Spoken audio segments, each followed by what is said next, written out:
మండపంలోకి వెళ్ళిన గంట తర్వాత పెళ్లి కూతురిని పెళ్లి కొడుకుని చూడగానే నిజంగా చాలా హ్యాపీ అనిపించింది అబ్బా. ఆ హ్యాపీనెస్లో వాళ్ళు ఇచ్చిన జ్యూస్ కూడా తాగా, జ్యూస్ కూడా పర్లేదు. ఇంకా ఈ లోపు అయితే ఈవెంట్ కూడా మొదలు పెట్టారు. వాళ్ళైతే డ్యాన్స్లు అయితే చాలా అంటే చాలా బాగా వేశారు.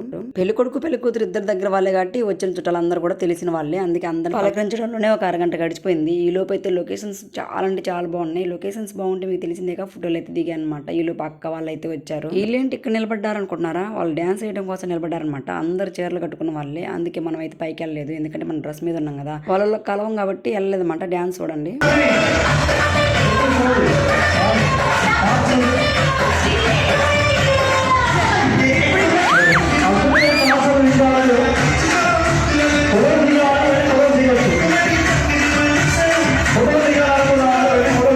మా వాళ్ళందరూ డ్యాన్స్ ఎలా వేసారనేది కామెంట్ చేయండి. ఇక్కడ చూడండి, మా బావ అయితే మా పిల్లకుండా తినేస్తున్నాడు అనమాట. ఇక్కడ వీళ్ళంతా కూడా సిట్టింగ్ అనమాట. ఒక పక్క సిట్టింగ్, ఒక పక్క బెఫే అయితే ఉంది. ఎవరిష్టం వాళ్ళది, ఎక్కడైంది అనొచ్చు. ఇంకా మీకు తెలిసిందే కదా, మనం అయితే నిలబడి తినలేము, అందుకే కూర్చొని ప్రశాంతంగా తిందామని చెప్పేసి సిట్టింగ్ దగ్గరే కూర్చున్నాం అనమాట. వెరైటీస్ అయితే చాలా వేసారు. నేను కొన్ని వేయించుకున్నాను. అన్నిట్లో నాకు జున్ను అయితే బాగా నచ్చింది. ఇంకా మా వదిన వాళ్ళంతా అయితే నాకు ఎదురు కూర్చొని తింటున్నారన్నమాట. అందరం కలిసి భోజనం చేసాం. భోజనం అయితే చాలా అంటే చాలా బాగుంది, కానీ అన్ని వెరైటీస్ తినలేకపోయాం. ఇంకా భోజనం అయినాక సరదాగా కిల్లి అయితే వేసుకుందాం అని చెప్పేసి కిల్లీలు ఎత్తి తెచ్చిందనమాట. మా అక్క కిల్లి ఐస్ క్రీమ్లు. అక్క అయితే ఐస్ క్రీమ్ తింటుంది, నేనైతే కిల్లి తింటున్నాను అనమాట. అదేంటో ఈ మధ్య కిల్లీలు వేసుకుంటే నోరు పండట్లేదు అబ్బా, ఎందుకనో మరి నాకు తెలియట్లేదు.